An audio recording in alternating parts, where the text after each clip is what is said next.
কেন রেলের নিরাপত্তা এত কড়াকড়ি করতে হচ্ছে? তার কারণ আমাদের দেশে আমাদের মধ্যেই এমন কেউ কেউ রয়ে গেছে যারা আদৌ ভারতীয় নন, ভারতীয় সেজে ভেগধারী। তাদের মধ্যেই তো কেউ কেউ নাশকতা করতে পারে, তাদের মধ্যেই তো কেউ কেউ প্রতিবেশী দেশের চর। যেমন ধরুন এক আফগান যুবক, আফগান জন্মসূত্রে, থেকেছেন কোথায়? দিনের পর দিন থেকে গেছেন হাওড়ায়। তিনি যখন নেপালে যাবেন সেখানে কাগজপত্র কি দেখাচ্ছেন জানেন? সেখানে যে পরিচয়পত্র দেখাচ্ছেন সেই পরিচয়পত্রতে তিনি নাগরিক, আমাদের দেশের, ভোটার আইডি আছে, আধার আছে, ড্রাইভিং লাইসেন্সটাও আছে। কিভাবে হলো? তার মানে তৃণমূল আমলে নাগরিকত্ব বিক্রি হয়েছে, নাগরিকত্ব বেচা যায়। একজন বিদেশিকে বার্থ সার্টিফিকেট ইস্যু করে দিলেন, জন্মসূত্রে আফগান। পয়সার জোরে সব হয়, শুধুমাত্র পয়সা দিলেই সব হয়ে যায়। হয়েছে তো। এই যে আব্দুল্লাহ খান যখন ধরা পড়ল, আমার সঙ্গে বিশ্বজিৎ আছে, সরাসরি একবার কথা বলবো। বিশ্বজিৎ, এই যে আফগান যুবক, ইনি তো জানতেন যে তিনি অপরাধ করেছেন। তিনি আসলে আফগান, জন্মসূত্রে আফগান, কিন্তু তিনি ভারতীয় পরিচয়পত্র নিয়ে যাচ্ছেন। এত সাহস কোথা থেকে হয় যে তিনি একদম মানে যে নিয়ম, সেই নিয়ম মেনে বৈধভাবে নেপালে যাওয়ার কথা ভাবছিলেন? এই গার্ডসটা কোথা থেকে আসে? সাহসটা কি করে পেলেন? দেখো, অবশ্যই সাহস না থাকলে তিনি কিন্তু এই যে পদক্ষেপ তা কিন্তু কখনোই করতেন না। এবং তার কাছ থেকে যে সমস্ত নথি, অবশ্যই তুমি যে কথা বললে যে তৃণমূল আমলে টাকার বিনিময়ে যে নথি পাওয়া গিয়েছে তা কিন্তু পরিষ্কার। একজন আফগান নাগরিকের কাছে এই সমস্ত নথি, অর্থাৎ ভারতীয় আধার, ভোটার, ড্রাইভিং লাইসেন্স, ভারতীয় পাসপোর্ট, জন্ম সার্টিফিকেট, প্রত্যেকটি কিন্তু তিনি তৃণমূল আমলে করেছেন।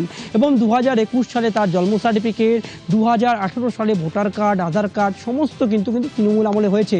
আর একজন আফগান নাগরিকের কাছে এই সমস্ত নথি পাওয়া তা কিন্তু অবশ্যই বলা চলে যে টাকার বিনিময়ে এবং পুরোপুরি তৃণমূল আমলে এই সমস্ত নথি কিন্তু তিনি পেয়েছেন, যা কিন্তু ইতিমধ্যে তদন্ত করছে পুলিশ আধিকারিকরা। মূলত এই আব্দুল্লাহ খান, যিনি মূলত হাওড়ার শিবপুরে দীর্ঘদিন ধরে থাকতেন, এবং এই শিবপুর থেকে তার বন্ধুকে সঙ্গে নিয়ে তিনি যখন নেপাল যাচ্ছিলেন সেই সময় কিন্তু এই ইমিগ্রেশন দপ্তরে তিনি তার ক্লিয়ারেন্স সার্টিফিকেট নিতে যান, এবং সেখানেই কার্যত তিনি কিন্তু পাকড়াও হন। ফরেনার্স রিজিওনাল রেজিস্ট্রেশন অফিসে যার নামে লুকআউট নোটিশ আছে, হ্যাঁ, তিনি চলে গেলেন সেখান থেকে একদম পুরো বৈধভাবে নেপালে যাওয়ার জন্য। এতটাই সাহস, আসলে সাহস নয়, ভরসা ছিল যে তার যে নথিপত্র, সেই নথিপত্র কেউ চেক করবে না, সেই নথিগুলো সব বৈধ করানো হয়ে গেছে টাকা দিয়ে। আসলে হিসেব করে দেখতে গেলে টাকার বিনিময়ে সব সাদা হয়ে গেছে। এক এক করে দেখি, জন্ম শংসাপত্র কবেকার? পরিবারিতে যে আফগান নাগরিক ধরা পড়েছেন তার জন্ম শংসাপত্র মানে বার্থ সার্টিফিকেট কবেকার? না, বার্থ সার্টিফিকেট হলো 2018 সালে। ভোটার কার্ড না, ভোটার কার্ড আর আধার কার্ড তৈরি করা হয়েছে 2018 সালে, আর সে সময় বার্থ সার্টিফিকেট জমা দেওয়া হয়েছে।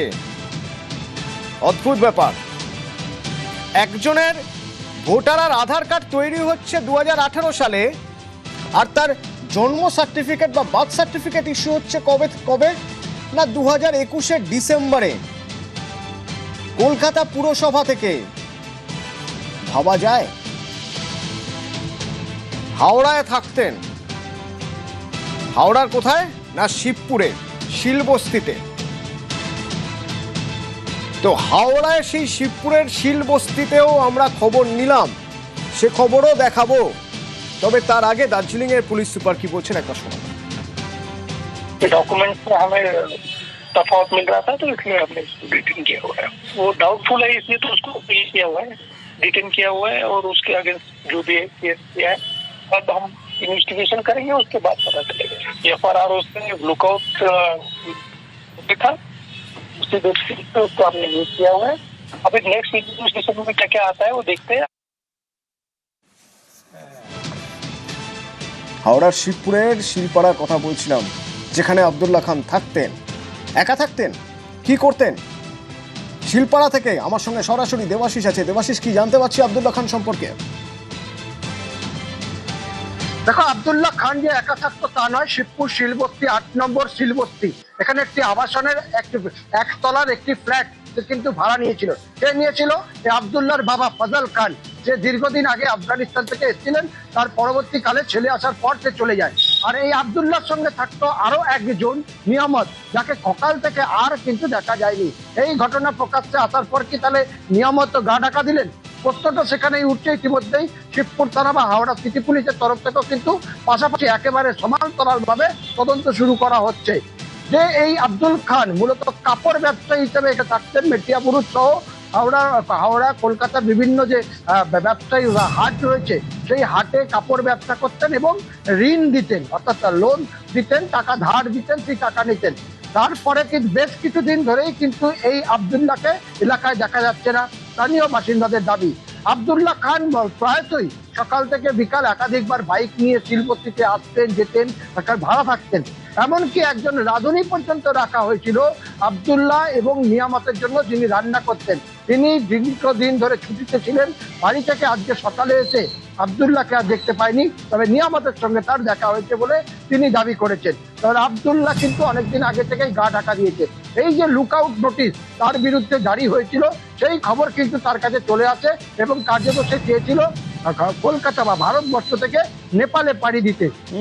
এই যে ফেক আধার কার্ড বা ভোটার কার্ড এবং বার্থ সার্টিফিকেটের কথা বলছো, আমরা জানি নতুন সরকার আসার পরে রাজ্যের বিভিন্ন পঞ্চায়েত, বিভিন্ন পুরসভা, সেগুলিতে কিন্তু স্বাস্থ্য দপ্তরে কিন্তু হানা দিয়েছে।